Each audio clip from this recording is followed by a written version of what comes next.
The search for a missing orphan girl will lead the psychics to the trail of a real beast in human form. Will the clairvoyants be able to stop him? Welcome to Psychic Investigations, a channel of exclusively true and shocking stories. Here, people who call themselves clairvoyants investigate mysterious paranormal phenomena and intricate criminal cases.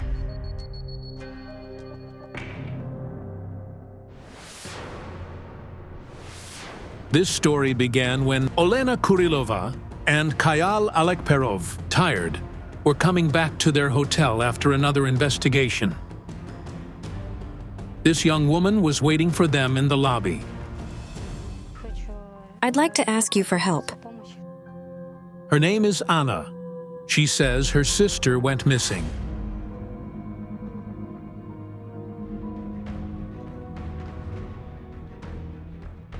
We've been searching for her for 2 months. What's her name? Marina. I see her. She's thin and little, wearing light blue jeans and a white t-shirt. She was wearing blue jeans, a white t-shirt, and moccasins. The last time she was seen when it was hot, was it summer? Yes. 18-year-old Anna and her elder brother, Ivan, learned about their eldest sister's disappearance from her boyfriend, Vladislav. The three of them immediately set out to look for Marina. We started searching for her the next day. We conducted searches of the entire area. We worked on probable routes of her movement, but unfortunately all our attempts yielded no results. I really want the psychics to find her. I would give everything just to be with her. I hear a train rumble, and I see a highway, and there are many pine trees around. It's like a forest belt next to a highway. As I tune into her energy, I feel cold. I'm sorry to tell you this, but I don't sense your sister among the living.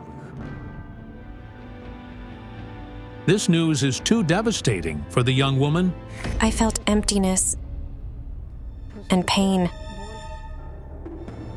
Does anybody have a map?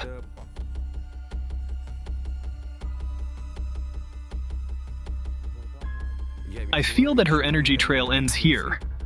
Her body is somewhere here, where the railway tracks split. I can't say right now what happened to her. I only understand that she's not in the ground, and she's asking to be found. I want to find her badly.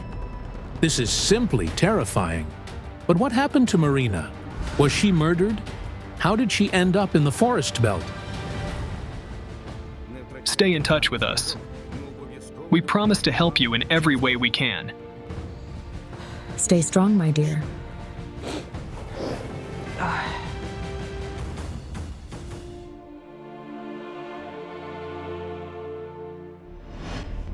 Almost 2 months later, Anna and her brother came to see us. My sister's body was found in the forest. Bones are all that's left. She was there for too long. Police detectives discovered the skeletal remains of an unknown young woman in the forest belt near the highway, not far from the railway tracks. Based on the recent reports of missing young females in the region, it was assumed that the deceased was 20-year-old Marina Shafaluk. The body of the unknown girl was found exactly where the psychics indicated, at the garbage dump in the forest belt. The police officers literally picked Marina's separate bones from the soil within a radius of several dozen meters. Identifying the victim's identity was extremely difficult. Her boyfriend went to identify her by her hair and braces. They took a DNA test and blood samples and finally confirmed it was her. Finally, we could at least bury her properly.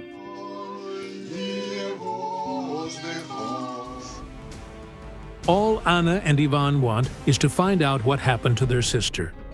The police have no clues at all. We would be grateful to the psychics for any new versions they might come up with. We immediately called Olena Kurilova and Kayal Alekperov to continue the investigation. Hello. Hello. With your help, our sister was found. Now we would like to find her killer. I see that Marina haunts you in your dreams and keeps asking for something. She shows me I must defend Anna. She tells me in my dreams to always be with my brother. And she points to the door. Doors are energy portals to the other world. That is, she's stuck between the worlds. The spirit is indignant, claiming she should have lived. Until retribution occurs, the murderer is found and caught. There will be no peace for her soul. I hear her voice now. She's asking me to find her murderer. My book shows me that we will find the answer when we see a cross. Could it be the cross on Marina's grave? We need to go to the cemetery. The following day, the psychics, the crew, and Marina's brother and sister go to her grave. Your sister's spirit tells me that she's being strangled by a snake. I see a large, thick snake coiled around your sister's body. And I see a cross. This snake is pulling her into the grave. I don't understand what it all means yet.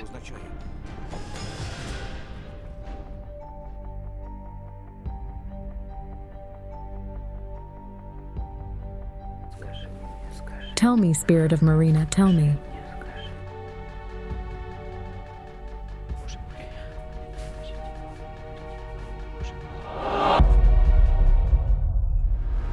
Suddenly, a bracelet flew off the psychic's wrist for no reason. It broke.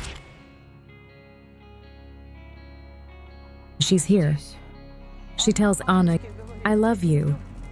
For Anna and Ivan, their elder sister was both a mother and a father. The children were born into an unhappy family. At a young age, they were left without parental care. Their alcoholic mother left them for another man. Their father, previously convicted of theft, abandoned the children with his in-laws and disappeared. The grandparents, in turn, gave them to an orphanage. Marina was only 7 years old at the time.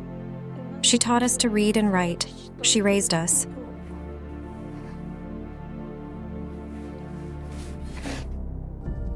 Ivan, are you cold?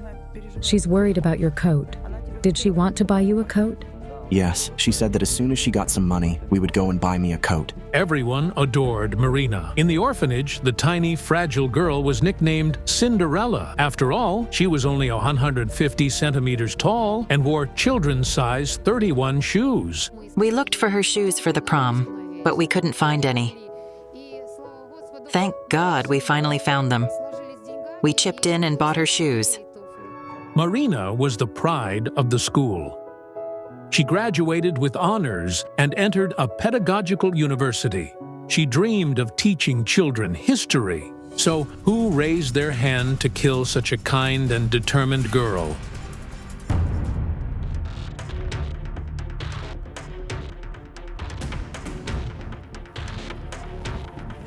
Vladislav's wreath fell.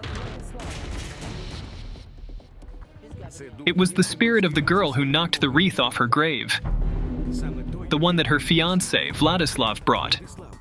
At that moment, I thought, could he be involved in Marina's death? Her boyfriend. Olena, it's a sign. We need to see Vladislav. He didn't like the idea that the psychics would investigate. Maybe he's involved. During her studies, Marina lived in a dormitory. Vladislav has a job already and rents an apartment. When the couple decided to get married, they started living together. But why was he against the psychics' investigation? Would he be willing to communicate with the psychics now? Hello. Come in.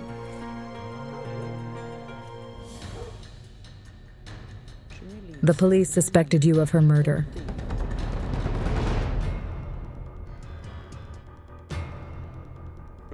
They interrogated me more than once. They checked everybody.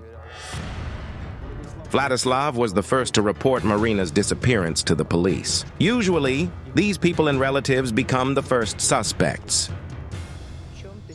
Why do you blame yourself? I was responsible for her. Because you failed to protect her. Well, probably.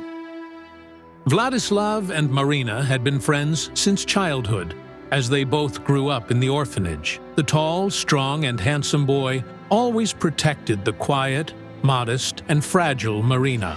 They helped each other survive and said, "We are together." She found, something close and warm in you. Help and protection. He didn't kill her. He's innocent. The investigators checked Vladislav's alibi. It turned out that on the day Marina disappeared, he spent the entire day at work. His colleagues confirmed this. Then he was at home, which the landlady of the apartment he rents confirms. She should have been home by 11. I started calling her, but she wouldn't answer. The feeling of pain, regret, and loss. You work hard. Yes. It is extremely difficult for the young man to talk about his fiancée. This is the person you will no longer have.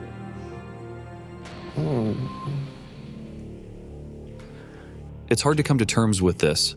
The work distracts a little, but at home, everything reminds me of her. This is Marina's teddy bear. Vlad sleeps with it.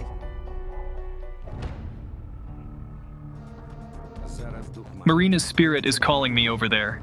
May I come in? Yes, sure.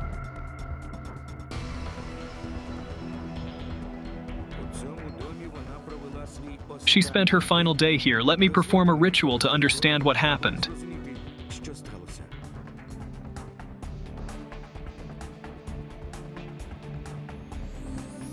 My jinns kept repeating, it wasn't her fate. Death wasn't anticipating her. Wait. On that day, she was supposed to be at home. Someone asked her to go where she met her death. And you know this person because they live somewhere around here. I feel that person's energy, and also a sharp sense of guilt.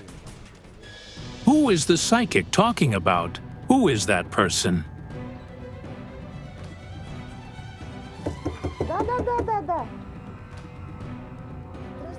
Hello.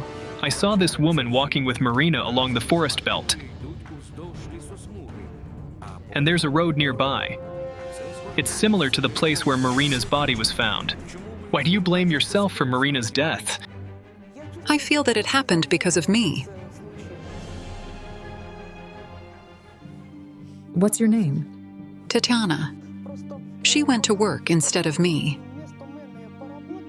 I broke my hand. Tatiana works as a cleaner at a factory. The first time we went together, yes, and the second time she went alone. I realized it was the first time she went there and didn't know the road. I explained to her where to get on a bus, where to go, and the next morning, when she got up, I suggested following her there. I said, maybe I'll go with you, but she said, no, I can make it alone. Another vision. I see a huge black snake around Marina's neck, strangling her and dragging her into the grave. This is a dream. She told you about this dream. Yes, about 2 weeks ago. She said, I had such a scary dream. In it, snakes attacked me. It was the premonition of death. Now, Tatiana blames herself for sending Marina alone to meeting her death. Tatiana is not to blame for Marina's death. It just so happened that it was at her request that Marina went there, from where she did not return. You work, you clean. Yes, in the office, at the factory. We needed to see the factory.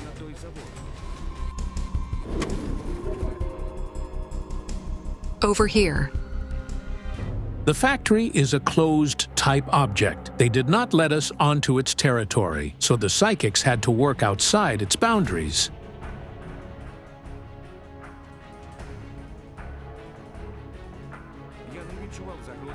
I didn't feel a threat to Marina in the building, but when she left there, death was waiting for her. The detectives checked the alibis of the factory's employees. It turned out that Marina left the factory alone. Moreover, no one left the factory's territory for 3 hours after she went. I see her hurry. She's walking swiftly towards the bus stop. To catch the bus. It departs at 10:15. We must follow her energetic trace.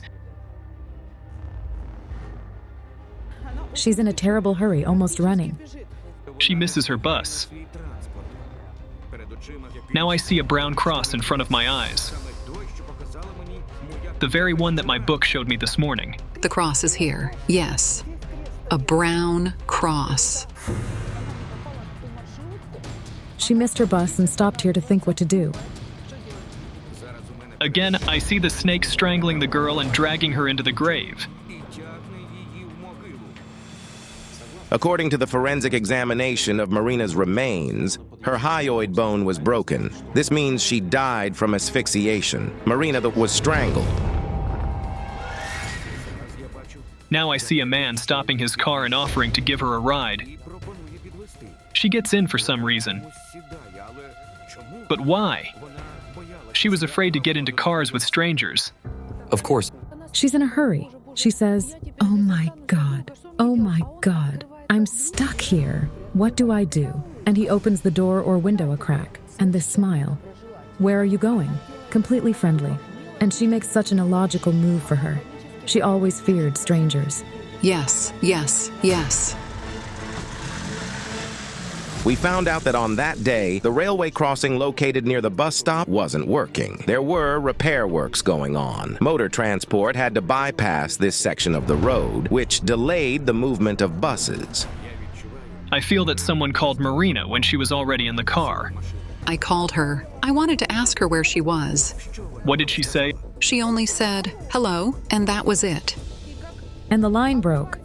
Yes, yes. She was supposed to be on the bus, but I didn't think it was a bus. I heard the noise. 5 minutes later, she didn't call me. I called her again. I kept dialing every 5 minutes. This is how I understood that something happened to her. It is quite possible that the driver of the car into which Marina got was afraid she would tell the woman who called her that she got into a stranger's car, so he took away her mobile phone.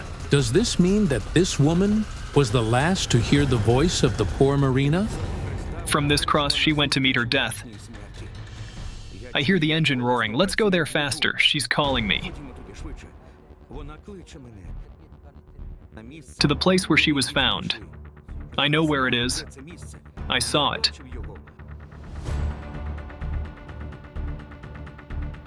I hear a dog barking and I see a man. He's running after his dog and stops here. The dog found her. A man was walking his dog, and the dog unearthed the bones. A local man who lives nearby informed the police about his terrible find. His dog had been digging in the ground and barking for a long time. The man was shocked when he saw what his pet had found. It was a human bone. I see her getting into the car, and the car turns sharply and drives in the opposite direction. The girl is in a panic. She doesn't understand where the man is taking her. Then I hear a blow. This man stunned her. He strangled her. What was his intention? It was a sexual assault. It's horrifying. He rapes her after he kills her. The man who committed such a terrible and cruel act against the poor girl has the eyes of a real demon. He is like a wolf in sheep's clothing, hiding his twisted bestial nature behind the mask of a friendly man. That man has a beastly face, a friendly smile that turns into a beast's grin. This man is not an ordinary madman. He's a cold-blooded pedophile maniac. He's attracted to young girls. And Marina, fragile and petite, looked like a child, and she wasn't his first victim. We requested information from the law enforcement agencies about girls who went missing in the area in recent years. It turned out that 3 girls have been missing without a trace. All of them are teenage girls. They look very similar to Marina in appearance and build, slender and dark-haired. I see him getting nervous, thinking about how to get rid of the body and waiting for darkness so that no one notices him. Now, Marina tells me, he left me where there is a foul smell. I can't. Unable to bear it, Vladislav leaves. What the psychics revealed came as a true shock for the young man. His fiancée is gone, and the murderer is still at large. Garbage. Smell. The foul smell here won't be a surprise for anybody. He murdered her so cruelly and simply dumped her together with the garbage. He's local. He knows every path here. He's tall and his eyes are gray. His hair is fair, almost blonde. He's not old and lives and works here. He lives in a house, not an apartment building. And he's married. His job involves constant travel in the road. I don't feel that he has a criminal record, although he has more than one victim on his conscience. Some of Marina's personal belongings are missing. The maniac kept them. Marina's bank card and phone disappeared. They still haven't been found. If the police find them, it may help identify the murderer. You need to ask the police. I'm sure once you see his face, the secret will become known. Now her soul is at peace. She wants to rest in peace.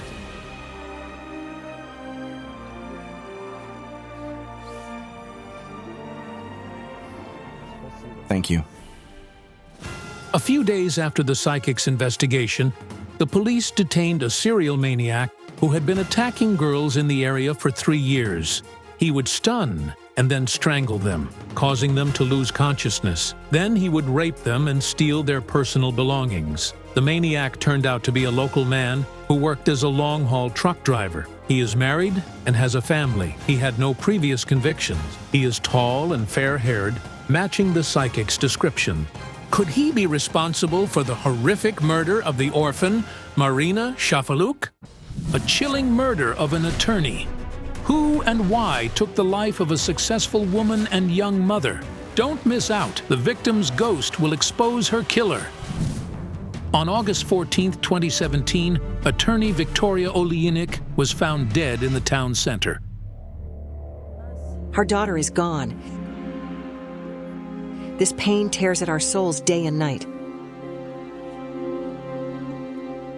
I can't believe she's simply gone.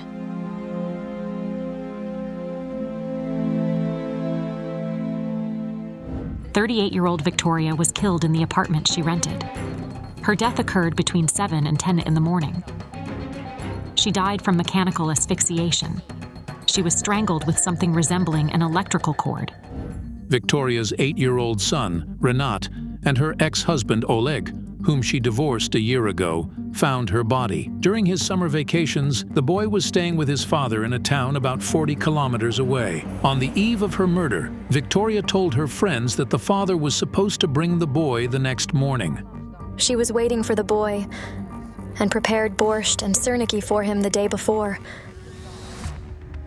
The victim's ex-husband refused to speak on camera, but agreed to a private conversation with our expert. "We went upstairs, and Renat inserted the key in the lock, but the door was unlocked." The boy entered the apartment first. What he saw there was a too terrible picture for a child. He saw his mother lying dead in the kitchen. His eyes were wide with fear. Then I turned my head and saw her lying there in the kitchen. Oleg immediately pushed his son out of the apartment and rushed to the kitchen. There, he smelled a gas leak and realized that an explosion could happen at any moment. "Did anyone turn on the gas stove?" Yes. I opened the window and quickly turned off the burners. All 4 of them were on, but there were no flames. Oleg touched Victoria's neck, but felt no pulse. Her neck was cold, and the bruise was deep crimson. I stepped out and said, "Son, your mother has passed away." The father comforted his son as best as he could and called the police. My son-in-law called me and said Victoria was killed. I said, "What are you talking about? How can this be? It's unimaginable. It's unimaginable." Apart from the police, Victoria's friends also arrived at the scene. They are all lawyers too. The apartment was in disarray. Everything was upside down and things were thrown out of the cabinets. The police initially suspected a robbery, but after closer examination, they considered another version. It was staged as a robbery. Her ring remained untouched, as did the new phone she'd recently purchased, and so did her mink coat. Of all Victoria's valuable belongings, the unknown assailant took only the gold earrings and chain. So they had been searching for something else in her apartment. But what is it? Additionally, the experts confirmed that there were no signs of forced entry. Could it be that Victoria herself opened the door to her killer? Victoria and her son were the only people who had the keys. According to her friends and family, she didn't allow strangers into her apartment. Does this mean that she knew her killer if she opened the door for them? She was strangled from behind. There are no signs of struggle. This means she wasn't expecting an attack. Victoria died between 7 and 10 TAS on Monday morning. That's the time when everyone goes to work, yet none of her neighbors we interviewed had seen anyone enter or leave the apartment. You have to be really cold-blooded to do something like this. Take the life of a young, beautiful woman, a mother.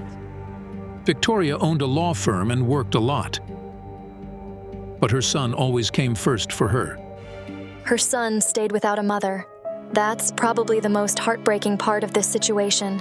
Psychologists are currently working with Renat. He's deeply affected by what he witnessed. Meanwhile, Victoria's family and friends are struggling to come to terms with the loss of their dearest person. No suspects, no arrests, nothing. We hope that the psychics will help us solve this murder. That's the only hope we have left. Our most powerful psychics, Olena Kurilova and Kayal Alekperov, take on this high-profile case. Hello. Hello. My name is Helena. I am Taisia, Victoria's friend. I lost my dear sister. We'll do everything to find the beast who took her life. Do you have your sister's photo? Yes.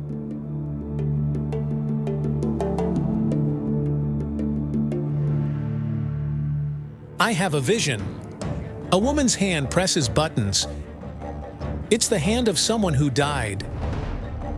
What does the psychic's strange vision mean? How can a dead hand press buttons? I had a dream yesterday.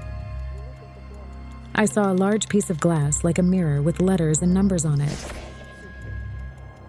I tried to read them, but someone's hand was erasing them. My jinns are telling me the answer is in the car that wasn't there.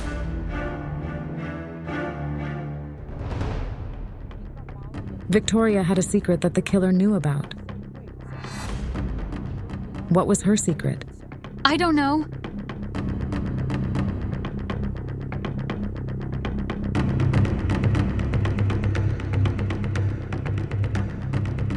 Helena, strangely enough, but after your sister's death, you feel guilty. What do you blame yourself for? I didn't pay enough attention to her. I didn't tell her everything. That I love her and that she's my dearest person ever. You were supposed to know her killer. She was going to tell you about them during a phone call, and it happened more than once. But you always seemed to cut the conversation short. When she had time to call me, I'd say, Victoria, let's talk later. I'm very busy right now. I'll call you later. The only person she could share her problems with was you, Helena. For everyone else, she always tried to appear strong. I'm sorry. I didn't always have time for you. I deeply regret it now. I want you to know that I love you very much. And she loves you too. Wait. I hear something? Rainy. Who's Rainy? Her son.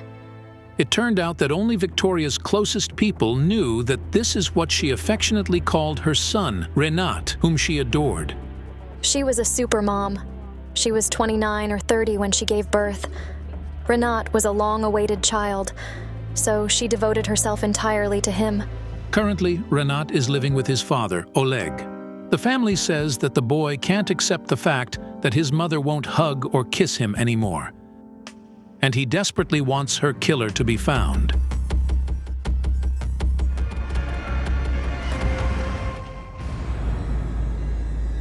And now, I see your sister exiting through this door. Did she live in this block? Yes. And then, I had a vision of Victoria again. She was looking at something on her phone. It looked like some kind of files with photos of men, like some criminal dossiers. Suddenly, she stopped at one of the photos. I couldn't see it clearly, but I understood she was looking at her killer. Victoria was planning to work with criminal cases shortly before her death. Could Victoria's death be related to her work? There's someone who also believes it's related to her professional activities. It's her husband. Do you happen to know if Victoria took on criminal cases? Certainly. There was one recent criminal case related to drugs. She was very concerned about it. We need to work in the apartment where the murder occurred.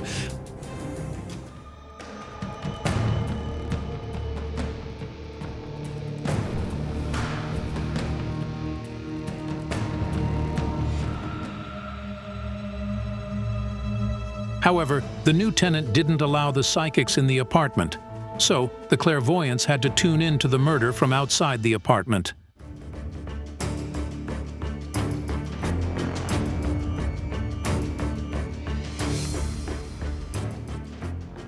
I see a man of around 40 years old.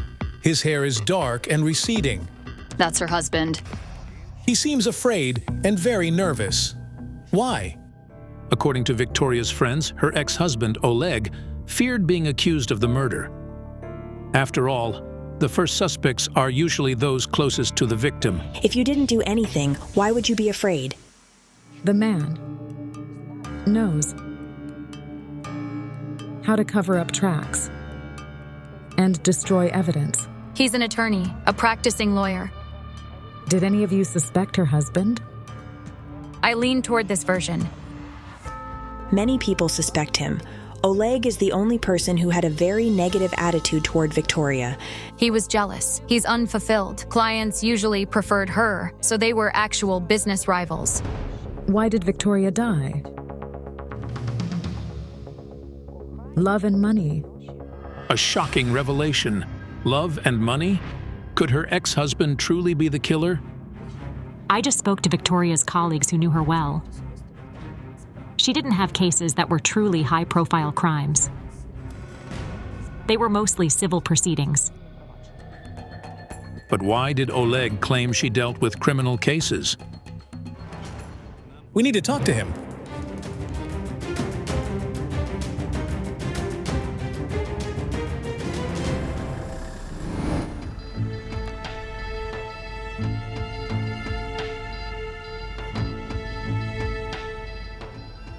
Katerina Malichenko calls Victoria's ex-husband to ask if he can speak to the psychics. Could you please come to see us for a few minutes? To talk to the psychics? He says no. I sensed that Victoria was afraid of her ex-husband. She feared he'd take her son from her. It turned out that after the divorce, Victoria had conflicts with her ex-husband because he wanted to take their son to live with him. I hear his words, "I'll kill you." Did he threaten her? He said it was simpler to kill her than to deal with her. Incredible anger and aggression, fueled by some financial matters. They were at court because of child support. Do you mean he didn't want to pay child support for his own child? Yes, yes. He's very greedy for money. Did he lose the court case? Yes. He was shocked. He couldn't understand how Victoria, a mere woman, won the court case against him, an outstanding professional. It was she who filed for the divorce, right? The marriage of the broken heart.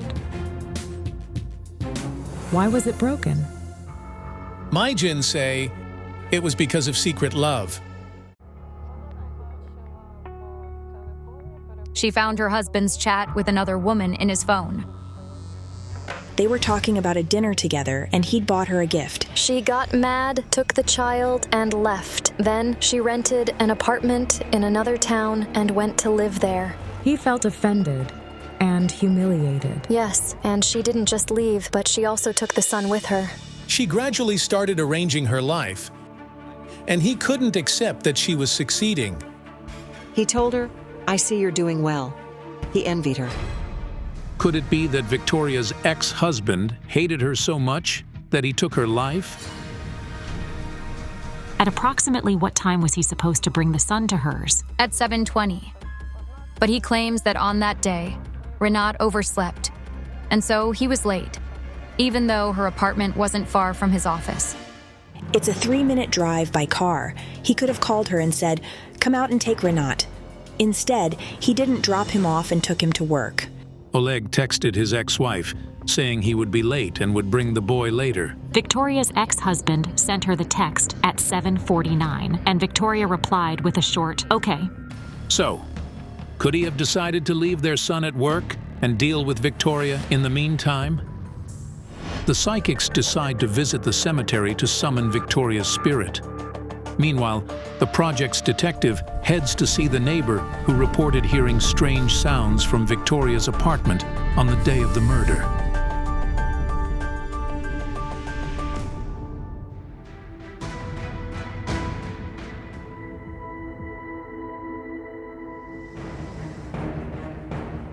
I hear her laughter.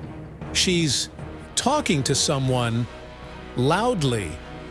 And now I see an electric cord around her neck and a man strangling her. He hides the cord in his pocket. My sacred book suggests that she loved her killer. She thought he would become her husband and a father to her son. They knew each other well, but their first encounter was strange, as if it happened in another reality. Victoria, who is your killer? She's showing me her mobile phone. And at that moment, I understood that Victoria met her killer through that mobile phone. It was some kind of virtual communication. After the investigation, we learned from Victoria's friends that she had recently started using a dating app. We talked about a dating app that I accidentally installed. I said, "Why don't you upload some of your photos?" So that's what those strange visions that I had been seeing all that day meant. The dossiers with men's photos were profiles on a dating app. There, the woman communicated with a certain man and went out with him. Victoria's friends say that shortly before her murder, she went on vacation with a man. The day before her birthday, she called me and said she was going somewhere to the seaside. I asked with whom, but she refused to tell. Meanwhile, our detective is already at the door of the apartment of the woman who heard noises from the apartment above her on the morning of the tragedy. I woke up at around 6 and heard some loud noises from up there. But, they never woke up that early. Then I heard voices. It was a conversation. Was there an argument? Did you hear an argument? No, I didn't. So, the person in the victim's apartment wasn't her ex-husband. During that time, Oleg was at home with their son. As such, the killer either spent the night with Victoria or arrived early in the morning. But who is he, and what was he looking for at her home? And then I heard a thump, like something fell. It was in the kitchen. What time was it when you heard it? It was sometime after 7. Perhaps the sound the neighbor heard was the sound of a body falling. After all, according to her, there was silence in the apartment above immediately after that. It was shortly after 7 in the morning. Then how could Victoria have replied to her ex-husband's text on Viber at 7:49? And then I saw my morning vision again. A woman's hand presses buttons. It's the hand of someone dead. I finally understood what the image meant. The killer was sending messages from the dead woman's phone. Incredibly, but Victoria's ex-husband and friends all confirm that she never used the word okay in her text messages. Did she ever use okay in her text messages? No. She always used Ukrainian. She couldn't have texted okay. It wasn't her style of written communication. I remembered the dream I'd had before the investigation. In it, there was a large piece of glass that resembled a mirror, and there were letters and numbers written on it. and somebody's hand was erasing them. Now I understand the piece of glass wasn't large, but small. And a man was doing like this.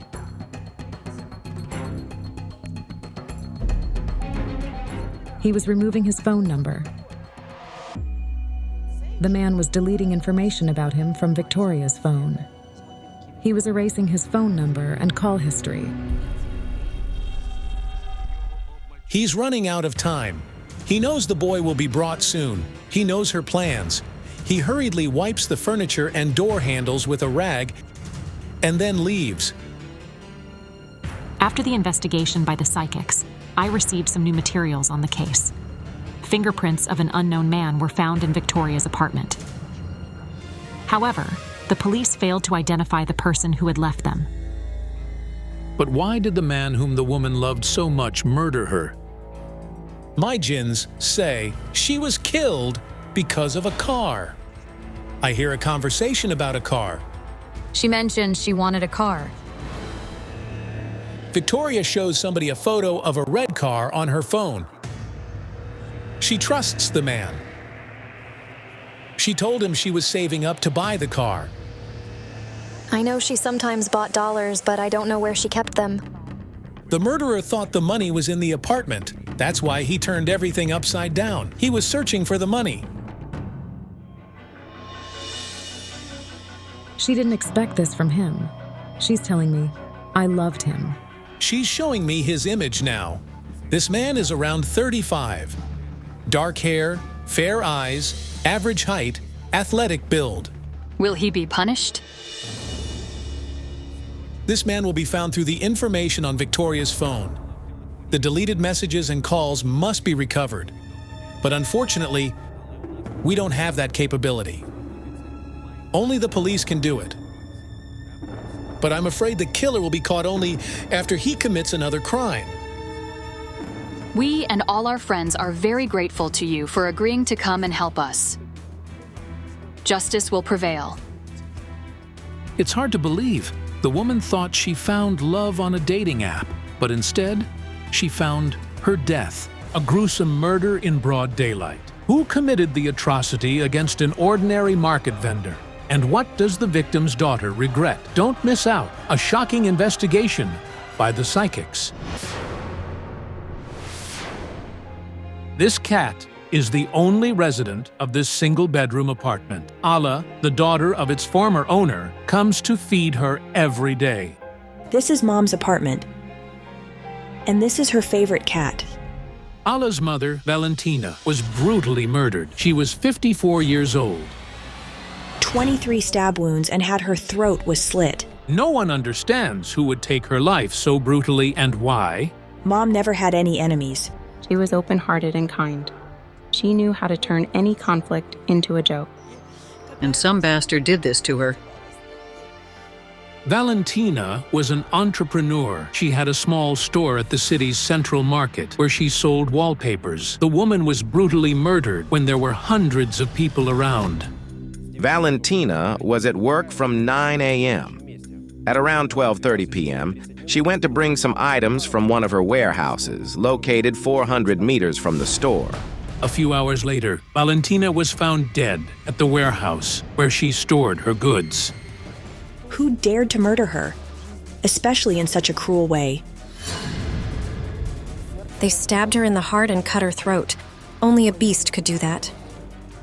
Ala is one of the main suspects in the murder, and people with extraordinary abilities are her only hope to uncover the truth. Molfar Olena Stetsenko receives Valentina's photograph.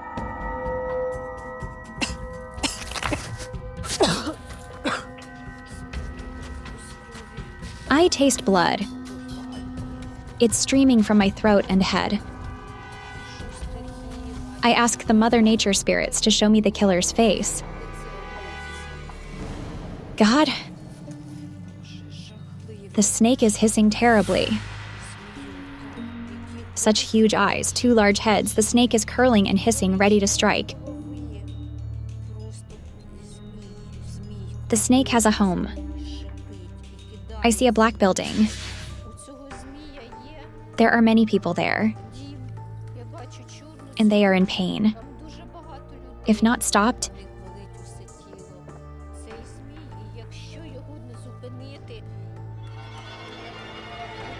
the snake will have more victims.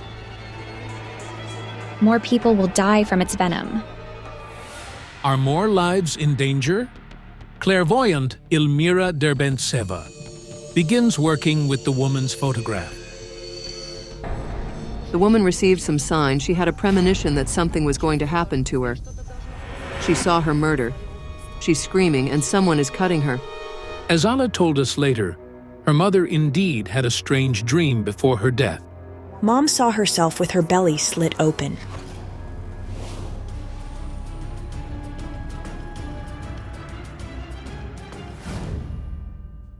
Hello.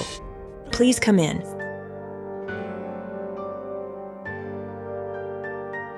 Hello. This is Olena, Ala's cousin. She knew the victim well, and she's also seeking to discover who and why took her aunt's life.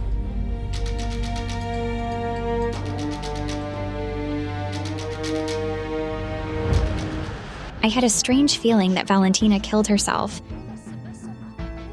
but I couldn't understand how that could be. 23 stab wounds.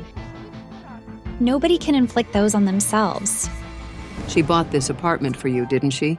Mom bought it for me and helped me with the renovation. The mother and daughter lived in the same building but in separate apartments. Valentina gifted this apartment to her daughter 3 years before her death, when Ala started living with her husband. She loved you so much. I sense that she put her personal life aside to help you get on your feet. And she was all by herself. She had no support. She tried to please you in every way. Valentina divorced her husband when Ala was 18, claiming that after raising her daughter, there were no more feelings left. She lived for me. She was a go-getter. She moved her life forward. Valentina started her small business back in the 90s. She initially sold perfumes, then clothes, until eventually she got into wallpaper trading. And you worked with her. I worked at her store. Olena claims she started looking for her aunt half an hour after she went to the warehouse and stopped answering her phone calls. At first, Valentina didn't pick up her phone, and then the connection was lost altogether. I dialed her multiple times, but she wouldn't answer. I dashed to the warehouse, but it was locked. Valentina always had her keys with her, but the murderer, or murderers, took them, locking the warehouse doors after they killed her. Olena called me. I suggested we look for the second set of the keys, which was supposed to be at Mom's place. We quickly found it and came here right away. Mom was lying right at the door, facing forward, and there was a large pool of blood around her head. I think we should talk to her spirit.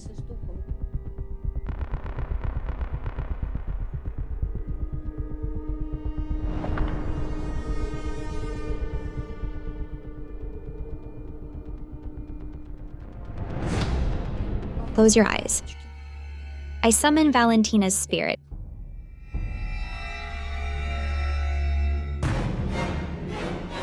She's here. The cat came. She came to the portal. Ala, my daughter, give me your hand. Ala, I forgive you for everything. I forgive you. Why does Valentina forgive her daughter? Could Ala really be involved in her mother's death?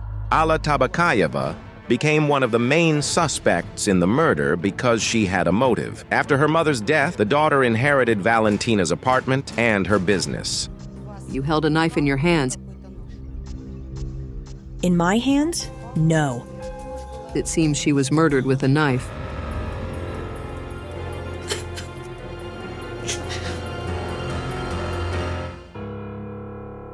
You remember, we didn't communicate for a long time. We didn't talk at all. I forgive you.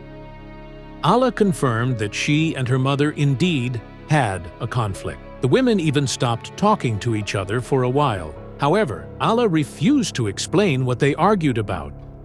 I tried to ask Valentina's spirit why they fought, but she only turned her head away from me and then said, "A man. We fought because of a man." A man, but who? Valentina's spirit kept repeating, "My daughter is not a murderer. My daughter is not a murderer." And then I had a vision of someone's hand slitting Valentina's throat, while her daughter was somewhere else, far from the warehouse. Alla Tabakayeva works as a beauty artist. She claims that at the time of her mother's murder, she was at home with a client, doing eyelash extensions. Her alibi was proven. It seems Alla is not guilty of her mother's death. But what about the knife the psychics saw in her hands? My husband and I found a knife at the warehouse when we came there to work instead of Mom. Your mother is standing to my right. My dear,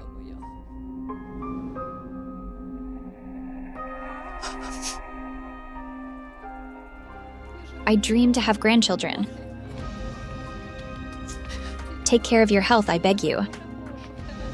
You'll soon have a little girl. And you'll find comfort in that child. Thank you, Mommy. Thank you. After the investigation, Alla revealed that she indeed has health issues and can't have a baby yet. We had to go to Valentina's apartment. The spirit was calling us there. Let's go.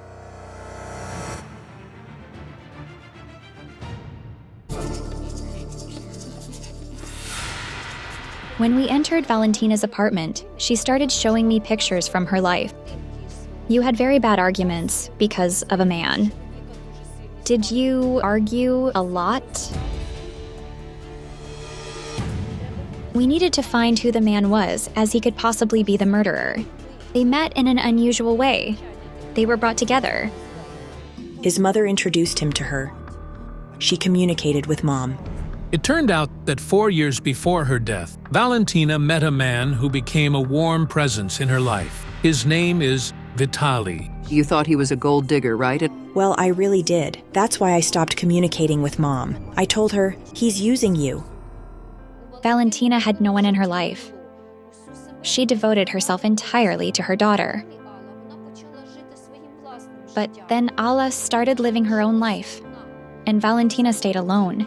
And that's when Vitaly came into her life. She needed someone by her side. Valentina kept the relationship a secret from her daughter for a long time, as she feared she wouldn't understand, given that Vitaly is 20 years her junior. I was mad at Mom saying, "Why do you need him?" Many didn't understand it, especially when it turned out later that he's a drug addict and he's been in prison twice. Rumor has it that before meeting Valentina, Vitaly did his time for drugs and robbery. And you blame him? I think he did it.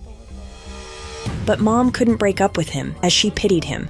The man has health issues, so it's quite possible that Valentina supported him because she felt sorry for him. He had his head broken, and his skull is held together with metal plates at the back. We'd like to talk to him personally. Could Alla be right in her suspicions? Did the man whom Valentina treated so well really kill her? After all, people say he could be violent at times. He has spontaneous outbursts of aggression. He could start arguing for no reason. He would scold her and push her. Well, naturally, his head injury couldn't have gone without consequences. The psychics are heading to meet Vitaly. Alla's husband, Yevhen, has also come to support his wife.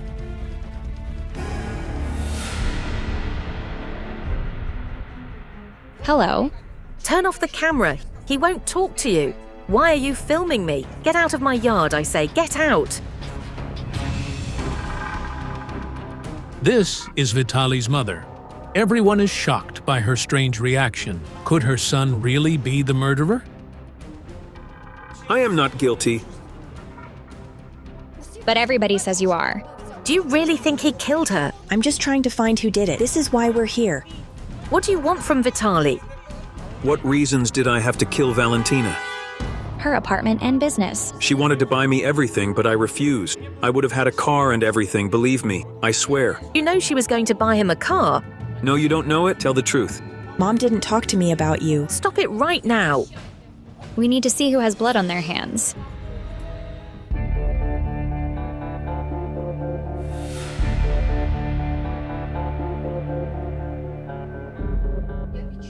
I feel that Valentina was with him because her life was very difficult.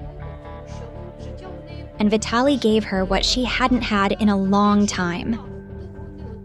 To check if Vitaly was involved in Valentina's murder, I performed a ritual.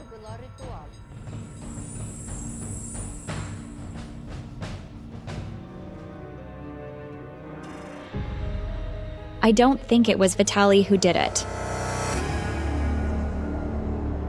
Vitaly had no motive to kill Valentina. It would have been more beneficial for him if she'd stayed alive. In that case, he wouldn't have lacked anything, but now he's left with nothing. We need to return to the site of the murder. Once we decided to go, the spirit wished to talk to Vitaly. Vitaly, I'm grateful to you for everything you've done for me. I ask for your forgiveness for all the bad between us. Farewell. Yes, we argued. We lived together and sometimes argued. Your son didn't do it, and you need to know that.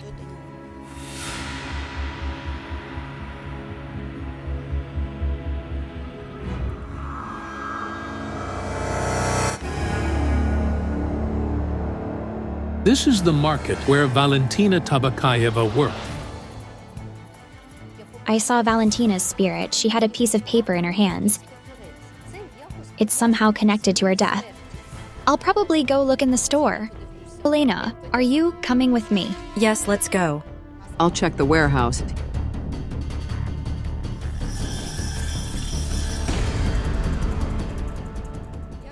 I feel that she walked here with her murderer. They knew each other. Did Valentina know her killer? But who is him or them? This is Valentina's store. Let me work here.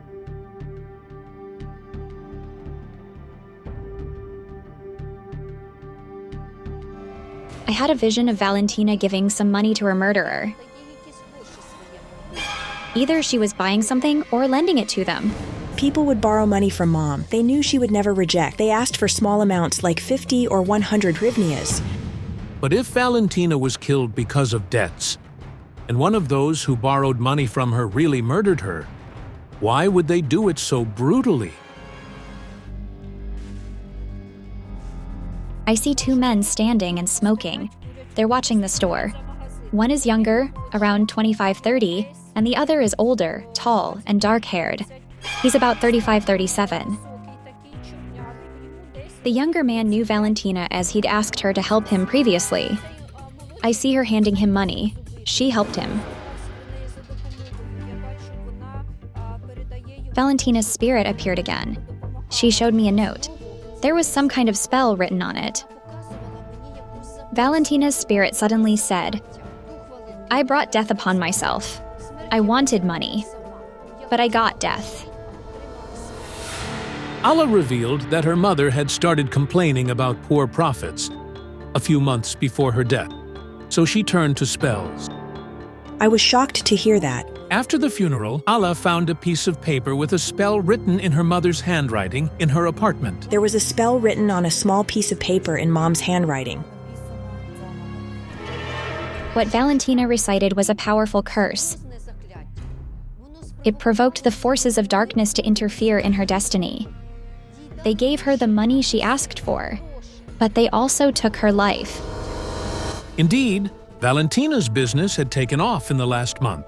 Could this really be the result of the spell? When people ask the dark forces for success or wealth, they must be prepared to pay a price. And it can be much more valuable than money. This is all just horrifying. However, there's a real murderer. Who is that, and why did they kill the woman? We need to go and see what Elmira found. They were following her from the store. They're not far behind. She doesn't see them. The two men who followed Valentina from the store entered the warehouse with her.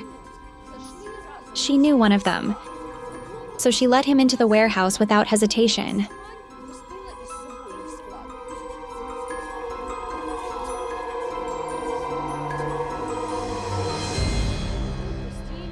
He sneaks looks here. She always carried her money belt around her waist. This type of money belt has been commonly used by market vendors since the 90s. It allows you to store money and make transactions quickly. It's quite possible that when Valentina opened her belt to lend the man money, the culprits noticed she had a large sum with her.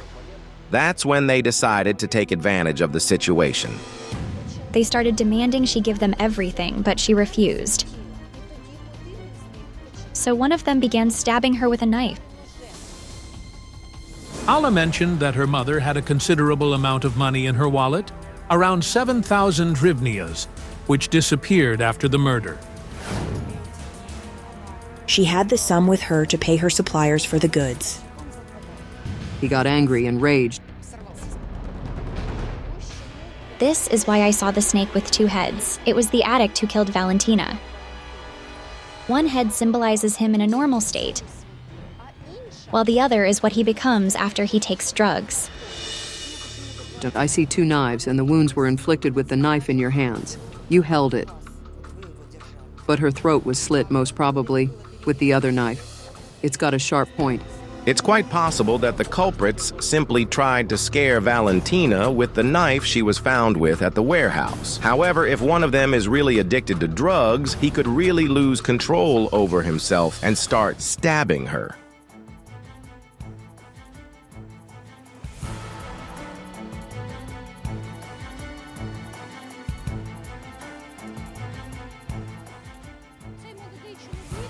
The younger man, who knew Valentina, is of average height, around 170 centimeters.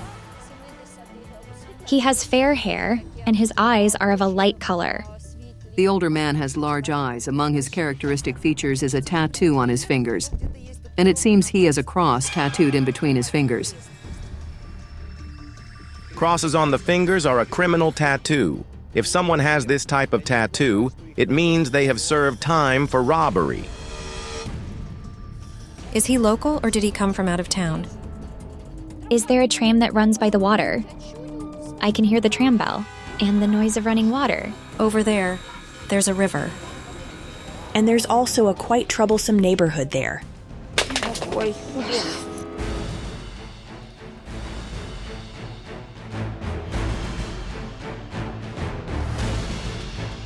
She says, "Release me. We must perform the ritual and let her spirit go." We urge law enforcement officials to consider and verify all the information provided by the psychics. Perhaps this will help save more human lives. A horrifying murder of a young ballroom dance champion. Who took the girl's life with such cruelty? Don't miss out. The psychics will expose the murderer. Olena Lyubota contacted the psychics with a plea for help.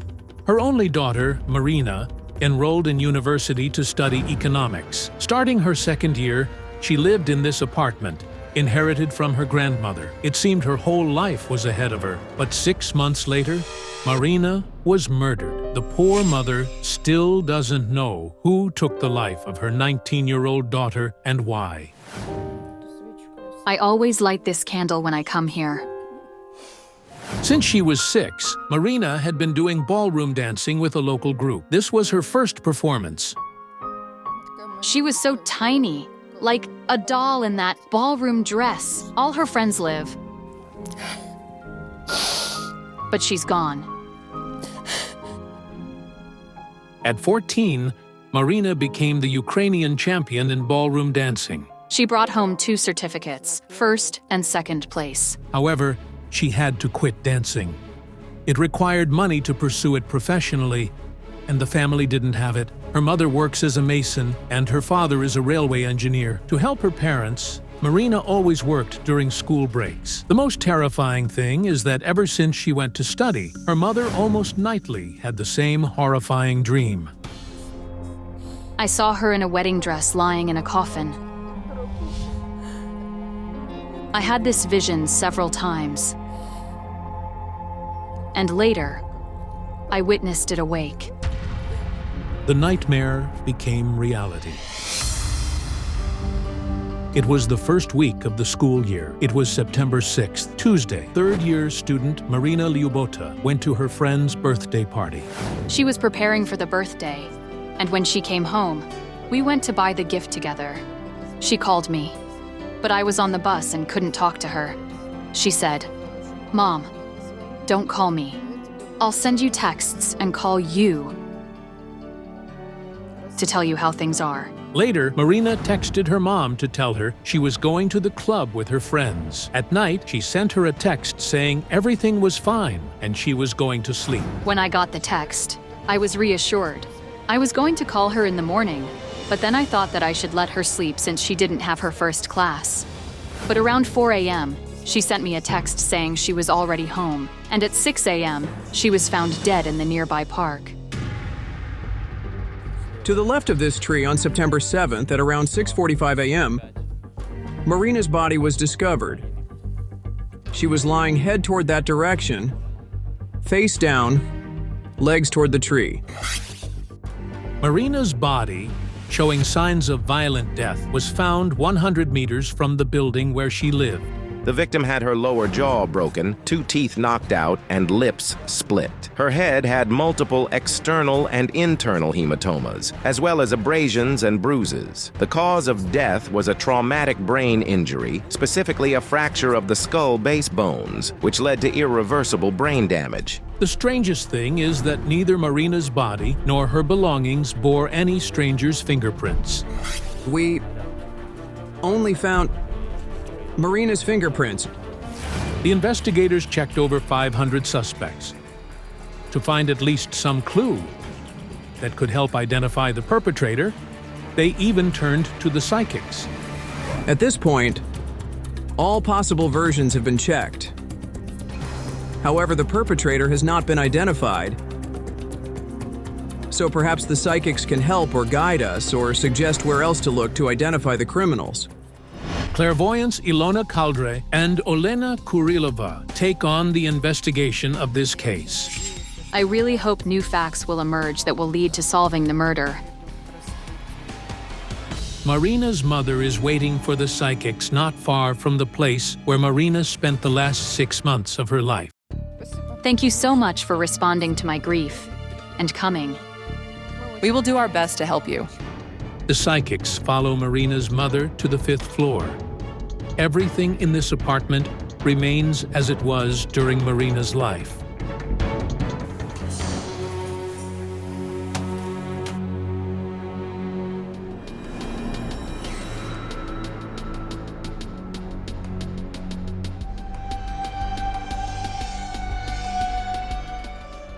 She's offering me a cup of water. She's very hospitable. She brought this tea set from home. She used to host tea parties here with her friends.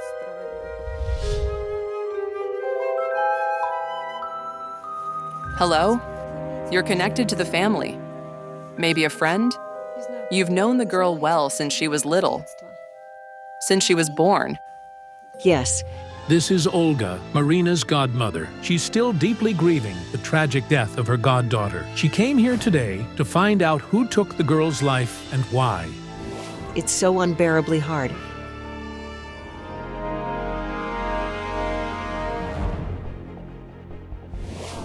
I tried to tune into the event that happened a few hours before Marina's death. She was in the company of girls. I see her in a beautiful dress. In this photo, Marina is delighted with her new dress. She wore it on the night of her death. By a mystical coincidence, shortly before her death, Marina took a photo in her new dress in the same park near her home. 2 weeks later, her lifeless body was found there. But she's surrounded by people. I definitely sense female voices.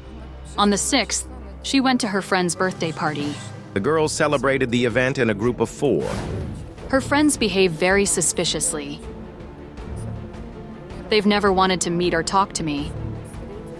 But what does all this mean? Why haven't Marina's friends, who spent the last night of her life with her, met with her mother even once after her death?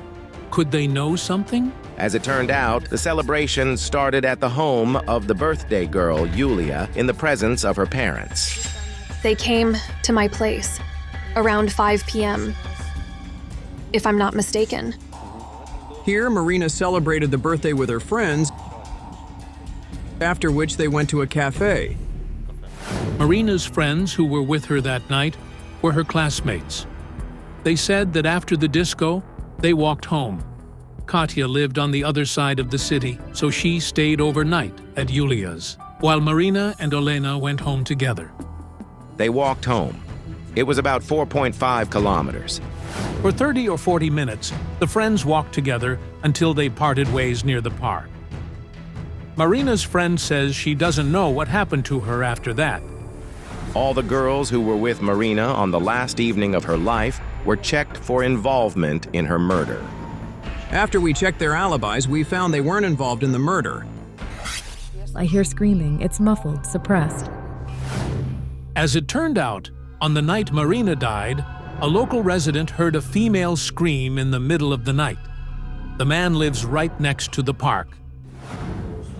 We found that a resident of one of the nearby buildings was awake that night. He was surfing the internet, and around 3:40 to 3:50 a.m., he heard a female scream and several dull blows. However, looking out of the window, he only saw darkness. He didn't give it much thought and continued browsing the internet. I see an image. It's either very early morning or very late evening. I sense a dog breathing on her. Around 7 a.m., a local resident walking her dog discovered Marina Lyubota's body in the city park.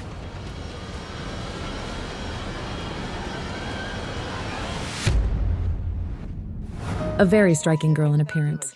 Her legs are exposed. She's face down.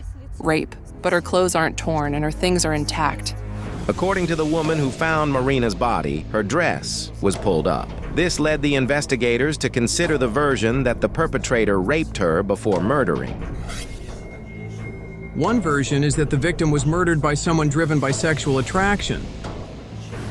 However, the forensics claim that Marina Lyubota was not raped. I can't work like this. I need to see the site. I need to understand what happened there. And I'll go to the cemetery. I need to talk to her. Olena Kurilova and Marina's mother head to Marina's grave. Meanwhile, her godmother and Ilona Kaldra go to the park where her body was found. The body was around here.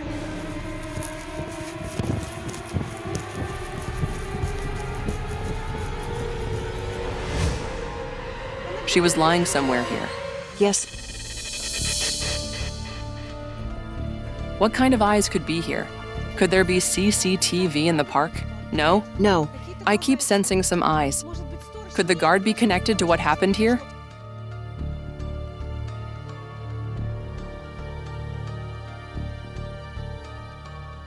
That's probably the guard coming.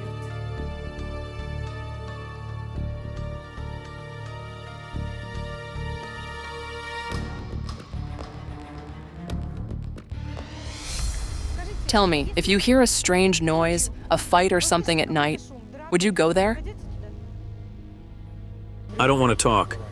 We found that this man was on duty from September 6th to 7th, the night Marina Lyubota was murdered in this park. He claims he didn't hear any suspicious sounds. We can't cover the entire park, you see. I could be at one end while the murder could happen at the other. The park spans over 10 hectares. The guard station is located almost in the middle. The building is equipped with an emergency button.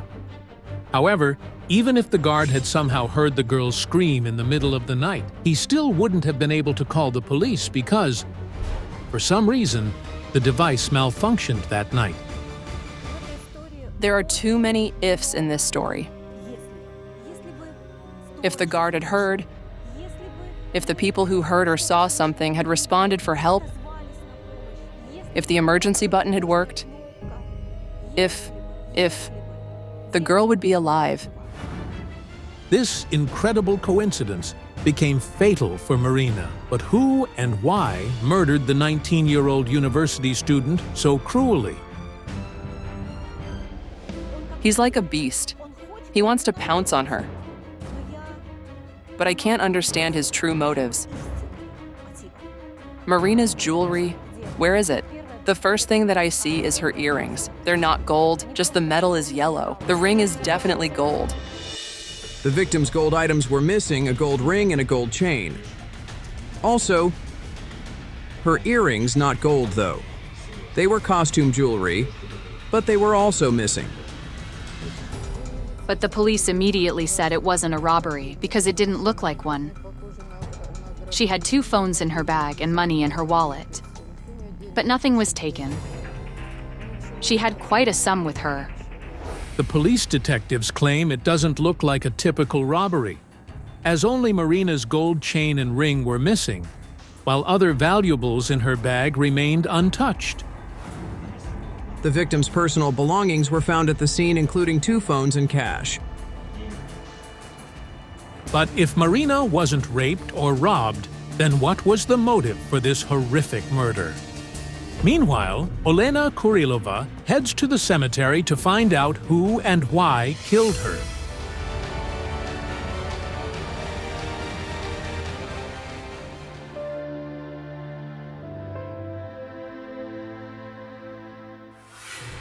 I sense a man. She had a boyfriend. Who is Artur or Artem? Artur was her boyfriend. They dated for a year and a half. I see them chat. I see words. Love messages. They met online. He studied. They studied together. As we found out, 2 years before her death, Marina met a young man named Artur on social media. It turned out he studied at the same university as her. They started a romantic relationship. Marina sent me a friend request, and we started chatting. First, it was a mere interest, and then we began dating. There was a breakup. Yes, they broke up. Something happened, but she didn't tell me. I now see her last moments. An attack and blows. The blows keep landing. And then that's it. She chokes on blood. Her whole face was bloodied. Could it really be Artur who murdered Marina? They broke up. He initiated it. He led it to the point where they broke up. It became clear that continuing our relationship would burden both of us. So I suggested we part ways quietly and peacefully. So yes, I initiated the breakup. Does this mean there was no conflict between the young people and Artur had no reason to kill Marina? We verified Marina Lubota's ex-boyfriend Artur for a possible involvement in her murder and found no evidence of his guilt. There's a spot, a very informative spot. Where is the psychic going? What did she sense?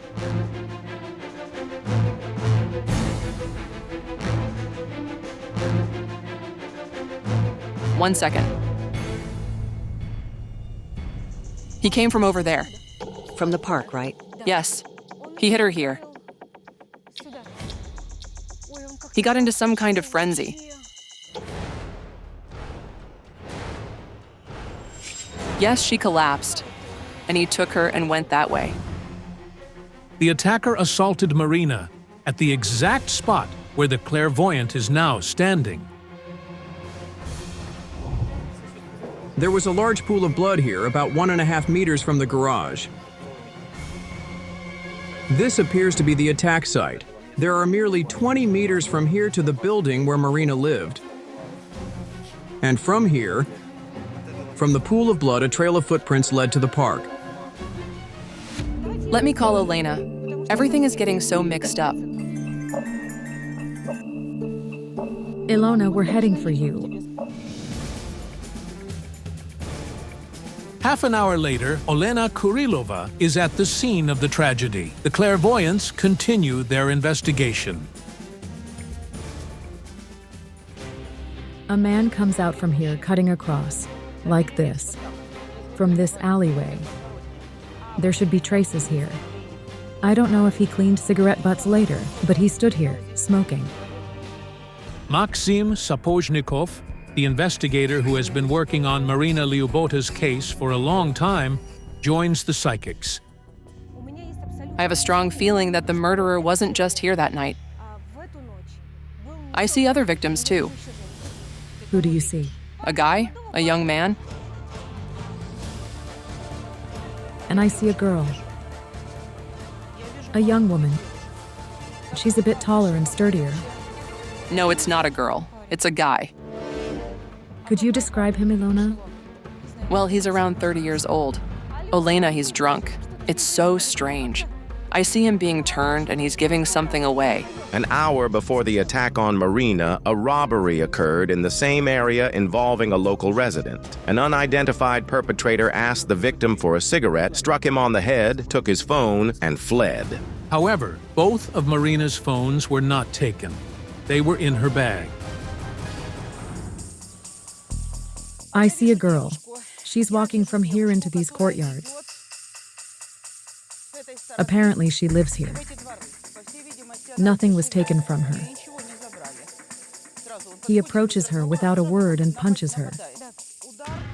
She turns and breaks free. Half an hour before the estimated time of the attack on Marina Lyubota, another attack occurred in the same area on a local woman. She, like Marina, was returning home from a birthday party. The perpetrator blinded her with a flashlight and punched her in the head. However, since she practiced martial arts, she managed to block the blow and escape. The attacker's identity remains unknown. Do you believe the attack you're describing here was committed by the same person who attacked Marina? It's the same person. He's an ex-convict. He'd been in prison before he started wandering here. I think it had been less than a month since he was released. He served time, but not for murder, you see. He beat people. He fought. He attacked women and stole. Robberies. Smashing kiosks and pavilions. A kind of savagery driven by hunger, poverty, and anger.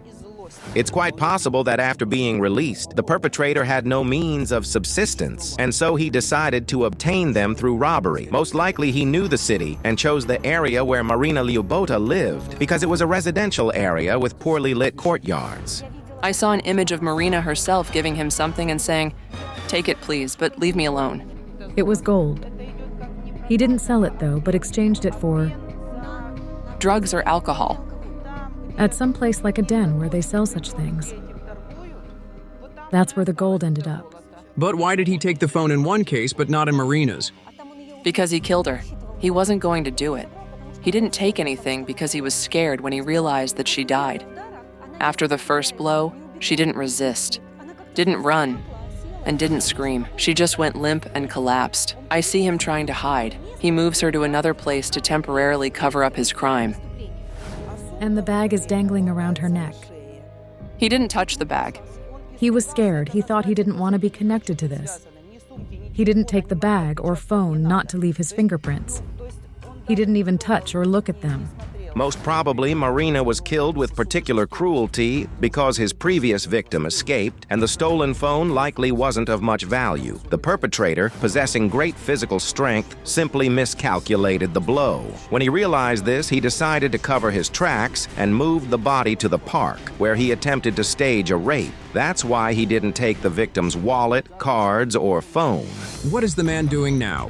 The woman he lives with looks very antisocial. She's young, but looks older than her years. She has serious dental problems. A house, possibly in the countryside. He prefers a very sporty style of clothing, but rather baggy. We will verify the information received. Perhaps it will help us find the perpetrator and bring him to justice. Thank you. God bless you. I hope that after this meeting there will be some relief. And that the police will respond to this. Hopefully, they'll find him because the psychics revealed a lot of new details.